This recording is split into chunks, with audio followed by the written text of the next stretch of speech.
Pod? It's your boy T-Burn Reaction. Today is French Friday. We all know the new way I'm doing is starting things up with the Dead Meat Kill Count as well too, as well. So this week is poll week as well too. Possibly next week I'm gonna do Hostel 2.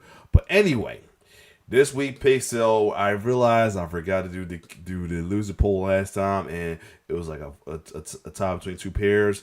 So that being said, I spared one kill count out that loser pair because it's a newer kill count, and the rest is gonna be for the loser one. And I thought I was gonna have it, but look like I might do something again too because the losing pairs are tied still. Well, I'll find a way to figure this out. Either way. So I end up adding so I end up taking out Blood Quantum, Death Gas, and Frogs to be in a later loser poll, along with the losing pair, another losing pair, but doesn't look like it right now. It's got two losing pair that's tied up right now. But anyway, and added some more newer kill counts as well too. So the kill counts I had, the first pair was the Collector and Treevenge, Mayhem with the new edition of the Orphan First Kills. The Mean One with a new edition of Hell House, Deep Rising Meg, and Ringu with the new edition of Evil Dead Rising.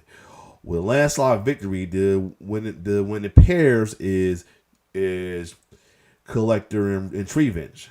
But the losing pairs right now is tied up between Mayhem and Orphan First Kill as Deep Rising and Meg. I'm debating on to give Mayhem and Orphan Kill a bye, since Orphan Kills is a newer kill count in that as well too. I don't want to give the Diary Exit that much, and put the Deep Rising as the last the two extra along with the three that I have right now. I'm debating on that, or do an extra poll between them two first. Either way, I'm in a pickle. But as far as the winning pair between the Collector and Treevenge with a Landslide Victory, the Collector will be tonight's kill count. Now that means after I finish Hostel, the Hostel for extra sequel week, I'm gonna do the collection afterwards. But anyway, we're going to check out the Collector. So that being said, again, man, I'm gonna put the movie right by turning the lights on. I'm back. So we're gonna check out the Collector. Now it seemed like from looks of it, it's an interesting kill history movie. I would definitely want to know the whole thing about it. I think I remember hearing about this, seeing the trailers about it as well too. So without further ado, we're gonna check out the Collector kill count. Let's get it.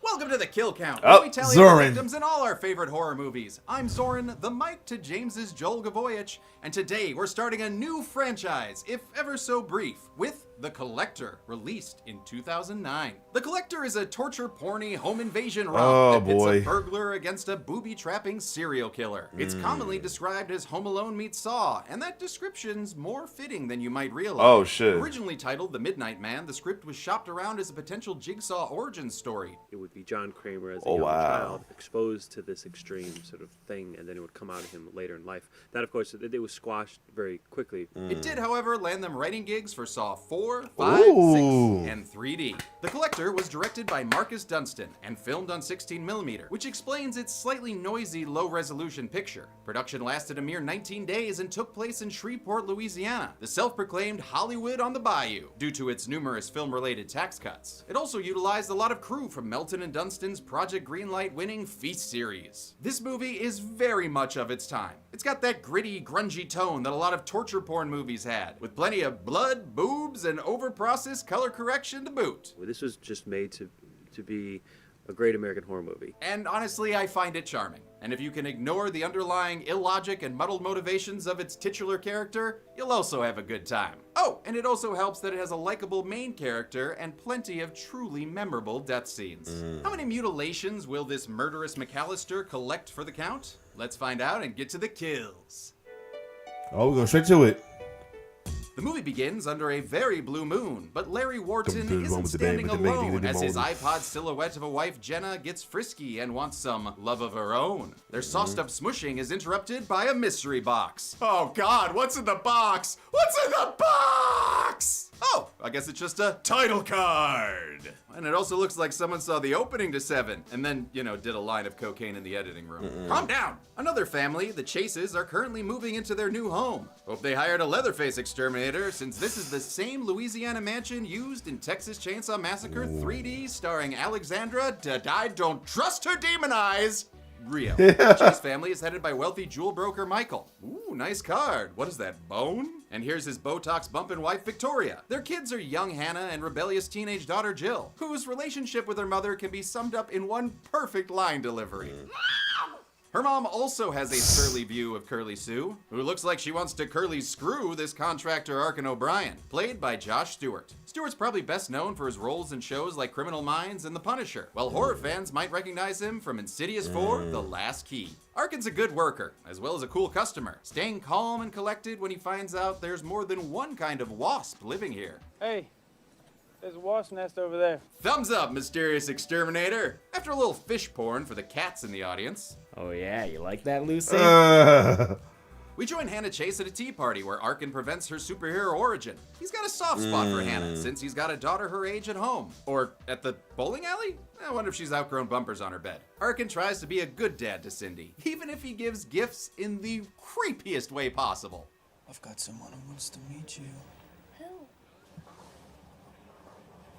He says you have to close your eyes. Go tell another adult, Cindy! Unfortunately, a Baskin bear isn't gonna help Lord. his wife Lisa, who's in deep water with some loan sharks. Well, maybe Cindy can help.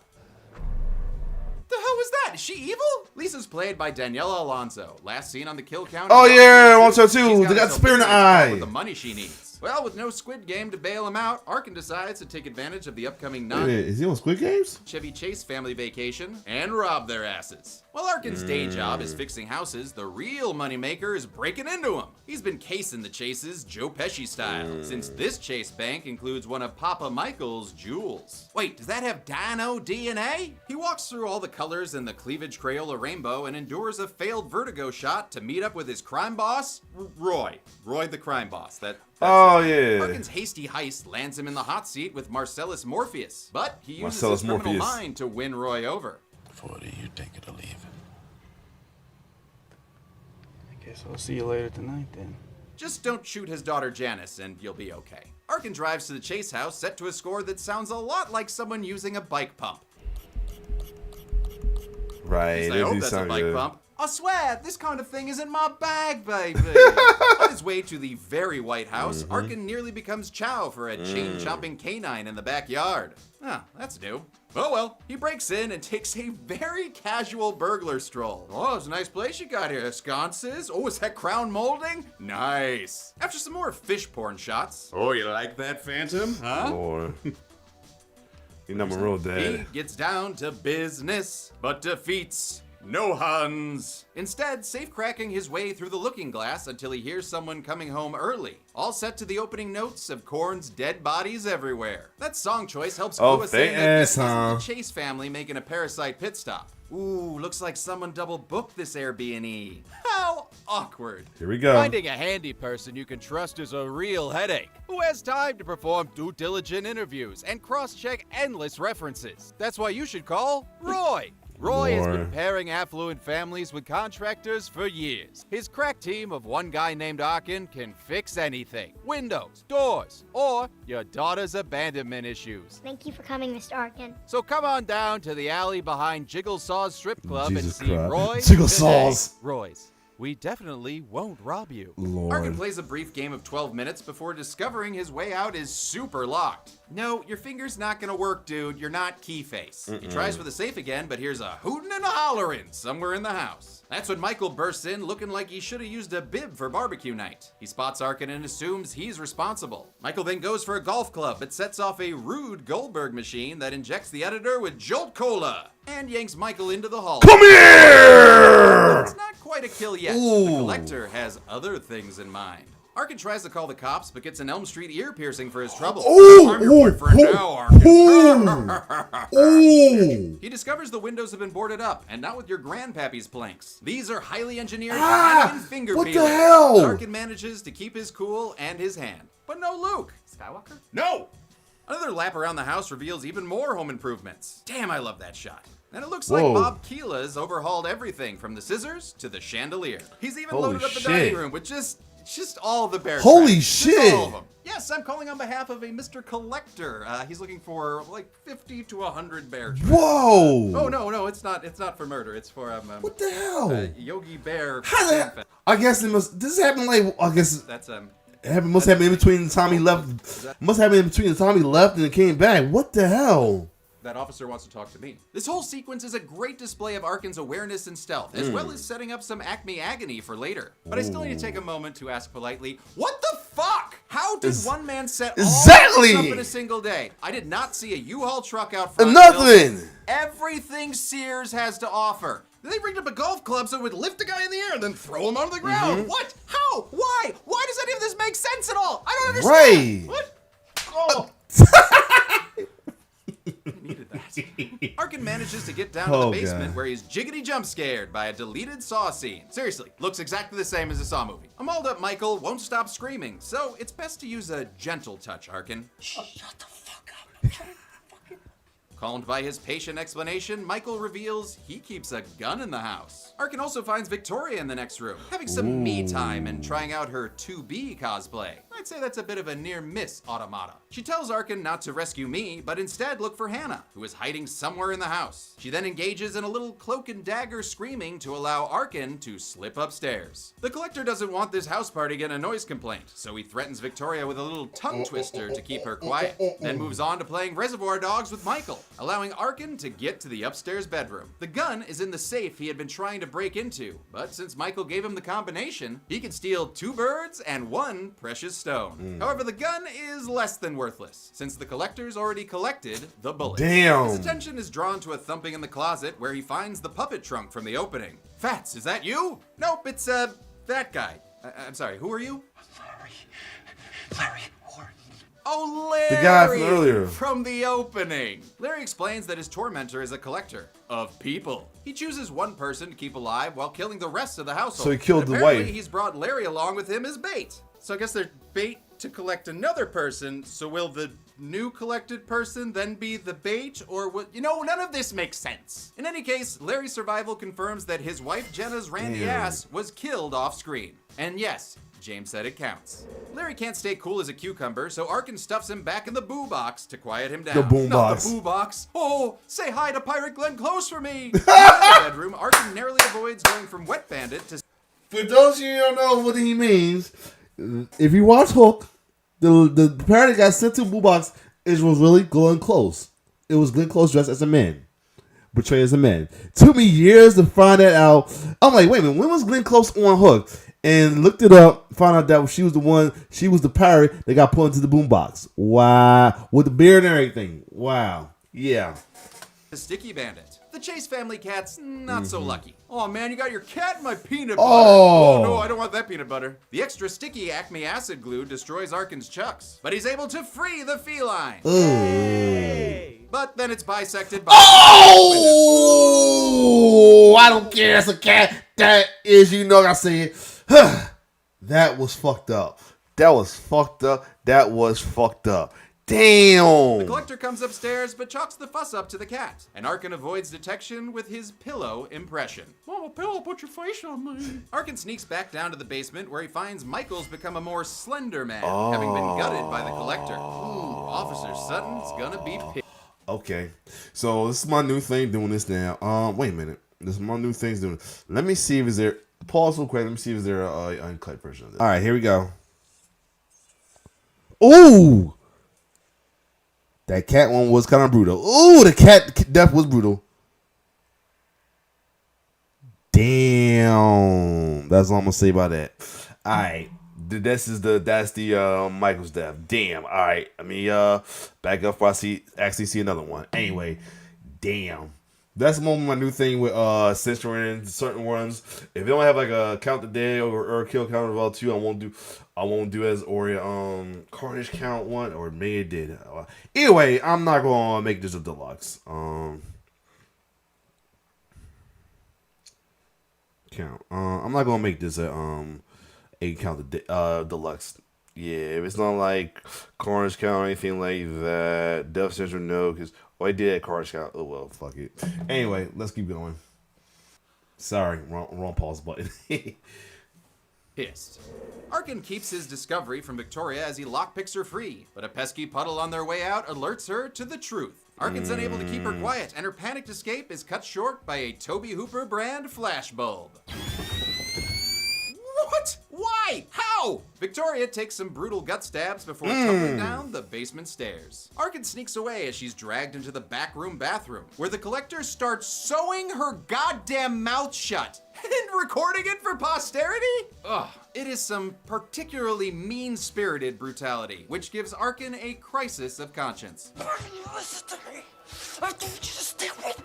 Oh, I'm sure she'd give you 13 reasons if her mouth wasn't sewn shut. He tries to deboard a window again when he hears a car pull up out front. It's Jill, who's returned home with her douchebag boyfriend, Chad. Don't kill her. Easy, you'll wake the neighbors.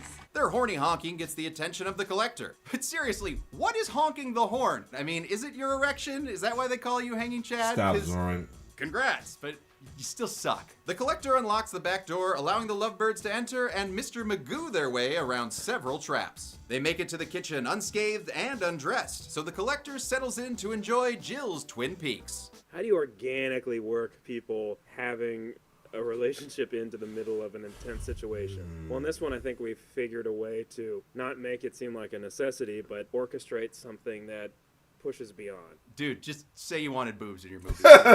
Exactly. This is exactly. Jill finally notices their creeper peeper, stopping the Californication. The Collector shows he's stabidextrous, as Chad goes from fucking to punching. It doesn't work out for him. Ooh! Oh! Okay, and it's all Dan. capped off with a final kick, sending Chad stumbling into Chekhov's bear Oh trap. shit! Ooh, damn, there is no way to reverse this. Arkin turns his attention to Jill, who manages to call 911 before being hauled away. Arkin finds her later in some barbed wire bondage, so he snips the space case free. But that's not enough to earn her trust. Fearing he's the bad guy, she tries to arm herself with a pair of unsafety scissors, which flings her into a spike wall behind a movie screen. Well, guess that's one less kid for the nanny to take care of. Or Mr. Nanny, for that matter. Well, the Collector... Alright. Tag. Alright, let's see this one. Let me see the bear trap one. Hold on. Oh boy. You know what? Fuck it. We're gonna make it a deluxe. Nah, we gonna fuck it. It will be a deluxe. Let's see if I can get some looks on this one as well too. It's gonna be a deluxe after this. Anyway, let's keep going. Watches some Dang! I ain't want this door. The teen daughter they died. That sucks. home videos. Arkin makes a break for it through the bedroom window. He tries to take Bleeder Suit Larry with him as well, but Bleeder he's Suit forced to Larry. abandon him due to his Tootsie travels. Ooh. He's almost home free when he notices someone else is in the house. It's Hannah, Hannah. having somehow stayed hidden this whole time. Unable to leave her behind, Arkin platforms his way back inside. Weirdly enough, there is a deleted scene where Arkin sees Hannah but says, "Fuck you!" and runs Wow. off. Why? Why did you film that? The movie would have just ended after an hour, which makes it a great episode of Criminal Minds, starring Josh Stewart. The Collector, with his Riddick, Euless Eyeshine, corners Hannah until Arkin swoops in to save her. The Collector's actor, Juan Fernandez, had to wear 2 pairs of contacts to give this shiny eye effect. One was all black, and the other was a mirror that would reflect light back. But the double contacts meant that he was effectively blind for most of his performance. Ooh. The gal and Arkin hole up in her bedroom, where he has one question for her. Where the hell were you? Good fucking question that the writers refuse to answer. Instead, the characters just breeze past it, setting a trap for their homicidal house guest. With a fish tank and a TV playing a fucked up episode of The Wiggles, they turn the fish porn into a fish snuff film, electrifying the floor as he breaks in. Unfortunately, it's, Oh! Right, Larry, the Collector having a nasty surprise. He chases them into the bathroom where Arkin catches a couple fish hooks to the face. No, I'd like to return this scene, please. Oh, store credit.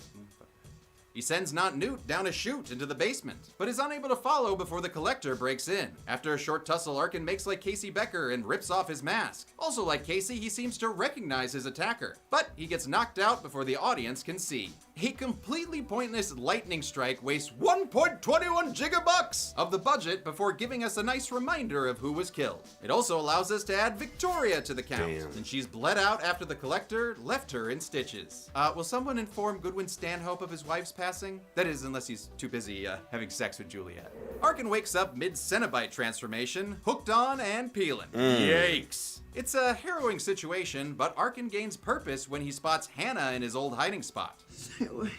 In order to hold the Collector's attention, Arkin busts out some colorful language that I will happily censor. Is that how you got your Crunching baguette? Hey, pardon your French bread. Gonna have to clean your mouth out with this, very heavy chisel? Dude, did you skip arm day or something? What's going on? After a dental appointment that would make Dr. Finestone cringe, new horrors arrive with a jar full of cockroaches. In a disgusting take on medieval rat torture, the Collector heats the jar up, encouraging the apartment tenants to find new residents in Arkin's body. The bonding session is cut short by the arrival of a sheriff's deputy responding to Jill's 911 call. After spotting the carnage through a downstairs window, the deputy circles the house without calling for backup first. I'm sorry, I don't want to do your job for you, but if you see a bear trap room, call for backup!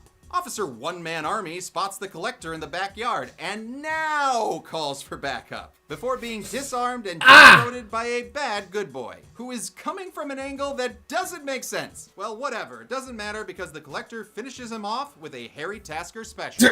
Downstairs, Arkin frees himself from Leatherface's tackle box and discovers Victoria's body sitting in some gasoline. He then delivers a studio note via ADR. Oh God, he's gonna blow the house up. Oh, good. Yeah, okay. Glad we made that clear. He's gonna blow up the house. Yes, we know! Using his burglar body workouts, Arkin shimmies his way back up the laundry chute. He pulls Hannah to safety just as the Collector returns with the cop's shotgun and his own killer dog. After Muppet missing Hannah, the dog somehow knows the layout of the house, making its way upstairs to the bathroom. What? Arkin quickly lights a DIY dumpster fire and uses it to muzzle the malicious mutt. Woo! Arkin then throws the burnin' shepherd at the Collector, who blows his pooch apart with a shotgun blast. Boom! Arkin manages to disarm the Collector, and after a bottle of Boone's Harm, the two get into an all-out home invader fight. The tussle ends with a tumble into the basement, but the Collector blasts his way back upstairs and corners the duo in the foyer. Unfortunately for him, he just got played like a velociraptor, because that right there is a mirror. His 7 years of bad luck kick in quick when Arkin drops his own stabby chandelier directly on top of him. Ooh, boy, didn't see that chandelier coming, did ya? As the Collector screams like an 80s metal singer, Yup. Arkin carries Hannah out into the main road. He sees a squadron of police cars racing towards the house and gets the bright idea to throw himself right in front of one of them. The badly battered burglar can only watch as the Collector seemingly catches up to Hannah, but it turns out it was just a fuzzy fake out. The police have Hannah, and Arkin is carted away, right as the final booby trap makes the chase home go boom. Another pointless and expensive CGI transition brings us inside the ambulance. Arkin is questioned by Greg Allen Williams, last seen on the kill count playing another sheriff in Brightburn. Arkin explains that he recognized the Collector as the exterminator from the beginning of the movie. Why? Shit. What? How? Okay, dude had his face covered. No way you could tell that that was Miguel from Crocodile Dundee 2. Also, movie, would have been great to have a flashback right here to fill in the audience. Or is your editor too fucking coked out and full of Jolt Cola to do anything? Oh, he's dead. The police leave to make an arrest, and it seems like everything's tied up in a neat little package. It's even before midnight, meaning Arkin still has time to deliver his MacGuffin to McPuffin. Whoops, spoke too soon! The ambulance is knocked off the road, sending it rolling away into a gravity-defying shot. It's a good thing that the paramedic is portrayed and named after stunt coordinator Hiro Koda, whose other work includes coordinating Stranger Things, Ozark, and freaking Cobra Kai. Oh, The nice. crash, of course, comes courtesy of the Collector, who's tracked Arkin down like a ghost chasing. He quickly puts the non-Academy Award-winning Koda down with a throwing knife to the forehead, before ripping Arkin out of his restraints. He drags him outside and brutally bundles him in his big red box. And the movie ends with him peeling off the sticker on his van to reveal another title card. How many home bodies hit the floor in this home invasion horror? Let's find out and get to the numbers. Oh God. Probably should not open that, but hell, you only live once. James? Hey, Zoran, I'm just trying to 100% Breath of the Wild before the new game comes out. Wait, even all 900 Korok seeds? There are 900 of those? Lord. Hey, after the collection, you want to do the Critters series? Oh yeah. Oh, this is before the critters. Ah. Gonna film a Critters kill count. Hey! 8 people died in The Collector. A solid start for a homicidal hobbyist. The victims included 5 men and 3 women, giving us a pie chart as oversaturated as this movie's color correction. With a runtime of 88 minutes, that gave us a kill on average every 11 minutes.